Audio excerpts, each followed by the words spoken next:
The concept of creation plays a significant role as one of the key concepts in Ibn Arabi's worldview. God's creative word, "be," has a fundamental significance in the creation of all beings. Notwithstanding, as we have seen, the most fundamental idea in Ibn Arabi's ontology is tajalli, or self-manifestation of God. In fact, the word of being is nothing more than the tajalli of Al-Haq. And there is no a single event that happens in the word other than the tajalli. In this sense, creation and tajalli, which refers to the word's beginning, are interchangeable terms. Ibn Arabi's ontology is based on the concept of tajalli, and since tajalli is the only thing that makes all things exist, it would be a grave error to assume that creation is merely a metaphor for him. Ibn Arabi's thoughts are undeniably complex, so to assume that he merely describes the tajalli in more conventional terms by using the term creation would be to ignore the nature of his complex thoughts. Ibn Arabi sees creation as real as he does the tajalli. Or we could say that the same fundamental fact that becomes his mystical view has two distinct aspects, one tajalli and the other creation. As usual, Al-Haq serves as the starting point, which is the ontological foundation of wujud or existence, as we already know. But Al-Haq has three distinct aspects when viewed from its phenomenal perspective. The three distinct aspects, or triad, or triplicity, or thalathia, makes his theory of creation different from his theory of tajalli. They are the essence, but not in its absoluteness, rather it is the essence in its self-revealing aspect. The will, or irada, here Al-Haq is a willer, and the command, or amr, here Al-Haq is a commander. These three aspects stand in for the entire creation process. The following is a succinct description of the process. First, there arises in Al-Haq's self-consciousness or knowledge, and the permanent entities appear in the divine consciousness. This is the beginning of the potential mani.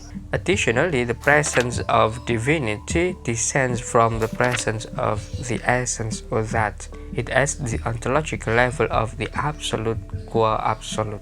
The will to bring the permanent entities out of non-existence into existence is the result of the knowledge. The command be, or kun, is then given based on this will, and the word is created. Quote, "No, may God grant you success, that in their essences all things are built on unevenness, which begins with number 3 and beyond that. The first uneven number is 3. From the divine presence, the cosmos came into existence. Therefore, God said, when we will a thing to be, we only say to it be, and it comes into being." This is an essence which possesses will and speech. If this essence and its will, which constitute a specific turning toward a thing aiming at making it exist, and the saying be in this process didn't exist, the thing would not exist. The passage we just read explains how the triplicity on the side of Al-Haq as the agent or creator is structured.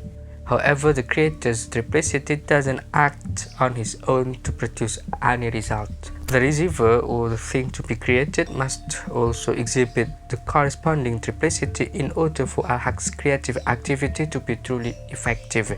Only when the active and passive triplicities perfectly coincide does creation become actualized. Quote, "Also the tripartite unevenness appears in this thing. With respect to the thing itself, its existence and description as an existence are valid because of three elements: its quality of being a thing, its quality of hearing, and its quality of obedience to the originator's command." Compare the first three with the last three. The permanent entity of a thing in its state of absence corresponds to the essence of its bringer into existence, the hearing of this entity to the will of its originator, and its obedience to the command of its originator, to the latter saying be, and so brings it into existence. Bringing into being is ascribed to the thing, for if it had no power of bringing into being when hearing this saying, it would not come into being. On hearing the command, only the essence of the thing brings it into existence after its non-existence. It is remarkable that the power of the thing to be created is given such special attention in this creation process. A thing is not merely created passively, mechanically, or powerlessly. Rather, it actively participates in the creation process. This is another way of looking at the supreme power of the preparedness which we have covered in another video. God only needs to say be to something in order for it to come into being, and the thing then comes into existence in response. In this process, the coming into being itself is an act of that thing, not an act of God. Al-Qashani explains this idea. Quote, the coming into being that is the thing's being command pertains to nothing else than the thing itself. For coming into being is, as Ibn Arabi says, in the power of the thing. That is to say, it is contained potentially in the thing, concealed. This is why God, in the above quoted Quranic verse, ascribed it to the thing by saying, and it comes into existence. The sentence means that the thing, upon hearing the speech, immediately obeys the order and comes into existence. And the thing is capable of doing so simply because it is already existent in the unseen, potentially. For the subsistence of permanent entities is nothing other than a concealed inner mode of existence. Everything that is inward has in itself the power to come out into outward existence. This is due to the fact that the essence designated by the name inward is the same essence designated by the name outward, and because the receiver is ultimately the same as the agent. Such is Ibn Arabi's notion of creation. He declares categorically that the production is to be attributed to the thing produced, not to Al-Haq. Ordinary believers would undoubtedly criticize such a stance as one that views God as powerless.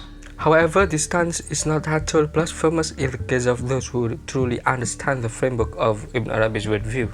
The things or creatures are unquestionably described in this worldview as being so positively powerful that they only leave a small space for the direct activity of Al-Haq. Nevertheless, on a deeper level, the things that are provisionally seen as independently existent are nothing but so many delimited and particularized forms of Al-Haq, and all of them are involved in the ontological drama within Al-Haq himself. Ibn Arabi goes on to provide the following additional explanation for the notion that production, the final stage of creation, is ascribable to things rather than Al-Haq. Quote, Al-Haq affirms that bringing into being pertains to the thing itself and not to Al-Haq, while Al-Haq in this process only commands. He so informs about himself in his saying, when we will a thing to be, we only say to it be, and it comes into being. Al-Haq attributes the bringing into being to the thing itself as a result of God's command, and he speaks the truth. In principle, it is reasonable, just as the one feared and obeyed orders his servant to stand, and he stands in submission to his master's command. The master only orders the servant to stand. However, standing is the outcome of the servant's activity and not the master's. Thus, bringing into being rests on the tripartite principle, three elements from both sides, from Al-Haq and from creation. The validity of the creatio ex nihilo principle in Ibn Arabi's thought then seems clear. The nihil for Ibn Arabi is not a total unconditional non-existence, but rather non-existence in the specific sense of something being as yet non-existent as an empirical or phenomenal thing, which distinguishes his thesis fundamentally from the conventional Islamic creatio ex nihilo. Nihil, in his opinion, is existence on the level of the intelligibles, or to put it another term, in the consciousness of God. According to Ibn Arabi, nihil from the ontological perspective is the possible, that is, something that has the capacity or power to exist. The common viewpoint, which sees creation as a kind of monodrama of the divine, stems from an ignorance of the positive power that should be ascribed to the possibles. According to Ibn Arabi, everything has power in response to God's ontological command by emerging from concealment into the field of existence. As a result, the creatures are endowed with efficiency, and they would actively and positively participate in their own creation.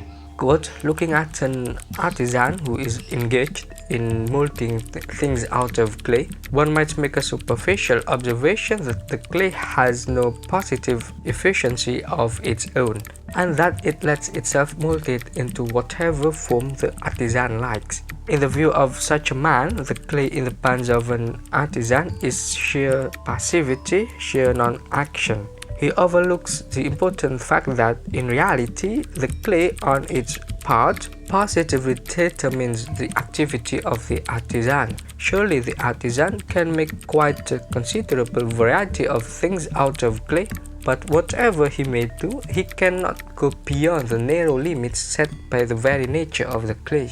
Otherwise expressed, the nature of the clay itself determines the possible forms in which it may be actualized. Somewhat similar to this is the positive nature of a thing in the process of creation. However, the same observation makes it abundantly clear that although the things do have efficiency, it is secondary rather than primary. Hence, the fundamental distinction between God and the creaturely world can obviously be seen here. Quote, "The rank of the human who was created in God's image is lower than that of he who produced him in his image, notwithstanding his being in his image. Because of his rank, which distinguishes God from the human, he doesn't need the cosmos and he is the true agent, while the human is a second-rank agent. The human does not have the priority over Hak." Thank you so much for watching. You can support this small channel monetarily by donating via PayPal, and the link is on the description. See you next time.